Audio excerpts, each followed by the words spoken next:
Bonjour Monsieur Charles Baudelaire, pouvez-vous nous présenter votre dernier poème, Marginal Triste, qui a fait la une de tous les journaux? Oui, très bien. Je vais juste me permettre de le lire parce que le poème est bien trop long pour me souvenir de tous les vers. Alors, Marginal triste. Que m'importe que tu sois sage, sois belle et sois triste, les pleurs ajoutent un charme au visage, comme le fleuve au paysage. L'orage rajeunit les fleurs, je t'aime surtout quand la joie s'enfuit de ton front terrassé. Quand ton cœur dans l'horreur se noie, quand sur ton présent se déploient les nuages affreux du passé. Je t'aime quand ton grand deuil verse une eau chaude comme le sang, quand malgré ma main qui te berce, ton angoisse trop lourde verse comme un râle d'agonisant. J'aspire, volupté divine, hymne profond délicieux, tous les sanglots de ta poitrine, et crois que ton cœur s'illumine, des perles que versent tes yeux.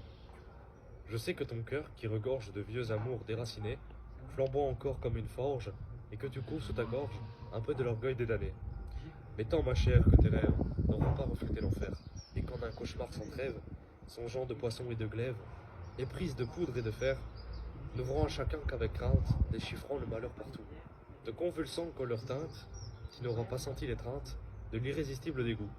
Tu ne pourras, esclave reine, qui ne m'aime qu'avec effroi, dans l'horreur de la nuit malsaine, me dire l'âme de cris pleine, je suis ton égal, ô mon roi. Voici Marginal Triste. Marginal Triste vient du recueil des Fleurs du Mal, publié en 1868.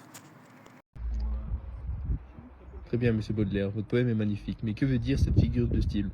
Les larmes ajoutent un charme au visage, comme le fleuve au paysage. Très bien, c'est une comparaison. En fait, je vais comparer les larmes qui coulent sur le visage au fleuve qui embellit le paysage. Donc un fleuve, ça rajoute des zones d'eau, les gens peuvent se baigner, ça rend les zones plus belles dans le paysage. Je compare ça aux larmes qui coulent sur les visages. Pour moi, ça revient au même. Les larmes sont magnifiques. Très bien. Alors, prochaine figure de style, le nuage affreux du passé. Que signifie-t-il pour vous? Alors ça, c'est une métaphore. En fait, simplement, j'assimile le nuage menaçant, sombre, terrifiant à mon passé, qui l'a été tout autant. Très bien, maintenant passons à la versification. Pourquoi avez-vous réalisé une versification aussi peu ordinaire? Tout simplement parce que je n'aime pas être dans les normes. J'ai choisi des strophes en quintile, donc avec 5 vers, tout simplement parce que je n'aime pas rester dans les normes de l'époque. Je préfère sortir du lot. J'ai choisi des octosyllabiques en rime A, B, A, A, B, donc en rime croisée. Tout simplement parce que je trouve que ça donne un rythme musical à mon poème et c'est tout ce que je souhaite pour mes lecteurs. Très bien. Merci. Merci pour cette explication. Maintenant, nous allons passer aux questions. Tout d'abord, dans votre poème, vous semblez dire que l'amour ne peut être sincère que lorsqu'il est marqué par la souffrance. Pourquoi une telle vision? Parce que selon moi, quand on n'a jamais souffert, on ne peut pas savoir ce qu'est le réel amour. L'amour, c'est comprendre la souffrance de l'autre. Si on n'a jamais souffert, comment on pourrait comprendre la souffrance de notre partenaire? Très bien, passons à la dernière question. D'où est venue l'inspiration pour le poème? Le poème vient simplement de mon obsession pour la souffrance, pour l'amour, à cause des relations tumultueuses que j'ai pu avoir avec Jeanne Duval, Apolline Sabatier par exemple, ou encore bien d'autres femmes, qui m'a malheureusement marqué toute ma vie, comme la souffrance, comme mon enfance qui était compliquée, ma relation avec les drogues, l'alcool. Toutes ces choses font que ça m'obsède. Voilà.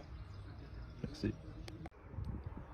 Bien, Monsieur Baudelaire, je vous remercie pour toutes ces réponses à nos questions et c'était un plaisir de vous recevoir. Au revoir, monsieur. Pas de problème.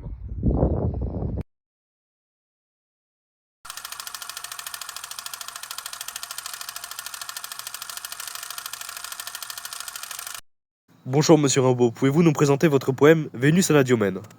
Bien sûr, je vais me permettre de vous le lire.